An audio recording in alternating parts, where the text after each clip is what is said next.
Techno এবার দেশের মার্কেটে লঞ্চ করতে যাচ্ছে তাদের দুর্দান্ত একটি ফোন। এই ফোনটি হলো টেকনো ক্যামন 20 প্রিমিয়ার।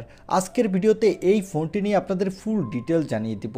এই ফোনটি কবে অফিসিয়ালভাবে লঞ্চ হতে যাচ্ছে বাংলাদেশ আর ইন্ডিয়ান মার্কেটে, এবং এই ফোনটির দাম কত হতে যাচ্ছে বাংলাদেশ আর ইন্ডিয়ান মার্কেটে। আর এই ফোনটি হতে যাচ্ছে কম দামের মধ্যে দুর্দান্ত একটি ফ্ল্যাগশিপ কিলার টাইপের ফোন। তাই যাদের বাজেট একটু কম এবং কম বাজেটের মধ্যে দুর্দান্ত একটি ফোন কিনতে চান, আমি তাদের বলবো আজকের এই ভিডিওটি সম্পূর্ণ দেখুন। চলুন আর কথা না বাড়িয়ে আমরা সরাসরি চলে যাই মূল ভিডিওতে। তবে মূল ভিডিওতে যাওয়ার আগে আপনার কাছে ছোট্ট রিকোয়েস্ট, আপনি যদি আমাদের চ্যানেলটি প্রথমবার ভিজিট করে থাকেন তাহলে আমাদের চ্যানেলটি সাবস্ক্রাইব করে পাশে থাকা বেল আইকনটি প্রেস করে রাখুন। প্রথমেই কথা বলবো এই ফোনটির লুকো ডিজাইন নিয়ে। এই ফোনটির ব্যাক সাইডে পেয়ে যাবেন লেদার ব্যাক, এবং এই ফোনটির ব্যাক সাইডে পেয়ে যাবেন ট্রিপল ক্যামেরা সেটআপ। আর এর বডি ফ্রেমটি কিন্তু প্লাস্টিকের, এবং এই ফোনটির ফ্রন্টে পেয়ে যাবেন মিডল পাঞ্চল কাটিং সেলফি ক্যামেরা। আর এর ডিসপ্লেতে দেওয়া হয়েছে কর্নিং গরিলা গ্লাসের প্রোটেকশন। আর এর নিচের দিকে পেয়ে যাবেন ইউএসবি টাইপ সি এবং স্পিকার। তবে এখানে কোনো 3.5 মিলিমিটার হেডফোন জ্যাক দেওয়া হয়নি। ওভারঅল এই ফোনটি লুকো ডিজাইন আমার কাছে বেশ ভালো লেগেছে, কারণ এই ফোনটির লুকো ডিজাইনের টেকনো অনেকটা নতুনত্ব নিয়ে আসার চেষ্টা করেছে। আপনাদের কাছে কেমন লেগেছে তা কমেন্ট করে জানাতে পারেন। এবারে কথা বলবো এই ফোনটির ডিসপ্লে কোয়ালিটি নিয়ে। এই ফোনটির ডিসপ্লেটির সাইজ হলো 6.67 ইঞ্চি মাপের একটি ফুল এইচডি প্লাস অ্যামোলেড ডিসপ্লের সাথে পেয়ে যাবেন 120 হার্টজের রিফ্রেশ রেট। আর এই ডিসপ্লেটি হলো অলওয়েজ অন ডিসপ্লে। এই ডিসপ্লেটির পিপিআই ডেন্সিটি হলো 395। ওভারঅল এই ফোনটির ডিসপ্লে সেকশনও ঠিকঠাক আছে, কারণ এখানে 120 হার্টজের রিফ্রেশ রেট থাকার ফলে যারা গেমার আছেন তারা গেমিংয়ের সময় বাটার স্মুথ পারফরমেন্স পাবেন। আর যারা মোবাইলে প্রচুর পরিমাণে ভিডিও দেখে থাকেন তারা অ্যামোলেড ডিসপ্লে হওয়ার কারণে দুর্দান্ত ভিডিও উপভোগ করতে পারবেন। এবারে কথা বলবো এই ফোনটির ক্যামেরা কোয়ালিটি নিয়ে। এই ফোনটির ব্যাক সাইডে পেয়ে যাবেন ট্রিপল ক্যামেরা সেটআপ। তা আগেই বলেছি, এর প্রাইমারি লেন্সটি হলো 50 মেগাপিক্সেলের। এখানে দেওয়া হয়েছে ওআইএসএস সাপোর্ট। আর এই সেন্সরটি হলো সনির একটি সেন্সর। সাথে পেয়ে যাবেন 108 মেগাপিক্সেলের আলট্রা ওয়াইড লেন্স। এই লেন্সটি দিয়ে কিন্তু আপনি ভালো আলট্রা ওয়াইড ভিউ পেয়ে যাবেন, এবং সর্বশেষ পেয়ে যাবেন 2 মেগাপিক্সেলের একটি ডেপথ সেন্সর। এই ফোনটির ব্যাক ক্যামেরা দিয়ে কিন্তু আপনি দুর্দান্ত মানের ফটোগ্রাফি করতে পারবেন, সাথে এখানে 4K পর্যন্ত ভিডিও রেকর্ড করতে পারবেন। আর এর সেলফি ক্যামেরা হলো 32 মেগাপিক্সেলের একটি সেলফি ক্যামেরা। এই ক্যামেরাটি দিয়ে কিন্তু আপনি full HD plus video record করতে পারবেন, আর এখানেও আপনি দুর্দান্ত মানের সেলফি তুলতে পারবেন।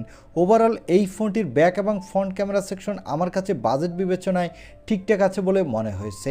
তবে এখানে যদি ব্যাক ক্যামেরা একটি টেলিফোটো পেরিস্কোপিক লেন্স দিত তাহলে আরও বেটার হতো। এবারে কথা বলবো এই ফোনটির মূল হাইলাইটের সেকশন, অর্থাৎ এই ফোনটির প্রসেসর নিয়ে। এই ফোনটিতে প্রসেসরের জন্য থাকছে মিডিয়াটেকের ডায়মেনসিটি 8050 প্রসেসরটি। এই প্রসেসরটি 6 ন্যানোমিটার আর্কিটেক্টে বিল্ড, এবং এই প্রসেসরটি দিয়ে কিন্তু আপনি ভালো মাল্টিটাস্কিং করতে পারবেন, সাথে এখানে ভালো গেমিং এক্সপিরিয়েন্স পাবেন। এখানে PUBG, Free Fire, Call of Duty, Asphalt 9 এর মতো গেমগুলো আপনি ভালোই স্মুথলি প্লে করতে পারবেন। আর এই ফোনটিতে আউট অফ দ্য বক্স পেয়ে যাবেন অ্যান্ড্রয়েড 13। এর ব্যাকএন্ডে পেয়ে যাবেন HiOS 13। এখানে সিকিউরিটির জন্য পেয়ে যাবেন ইন ডিসপ্লে অপটিক্যাল সেন্সর।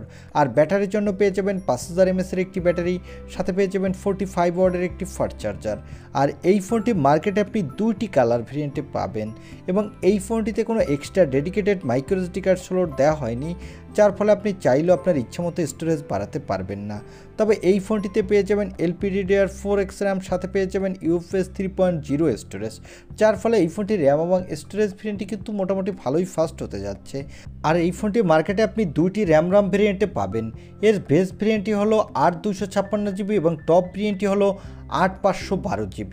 এবারে জানিয়ে দিব এই ফোনটি কবে অফিসিয়াল লঞ্চ হতে যাচ্ছে এবং এর দাম কত হতে যাচ্ছে। এই ফোনটি এই মাসের শেষের দিকেই বাংলাদেশে অফিসিয়ালভাবে লঞ্চ হওয়ার জোর সম্ভাবনা রয়েছে, এবং ইন্ডিয়াতে এই ফোনটির এই মাসের মাঝামাঝি সময় লঞ্চ হতে পারে।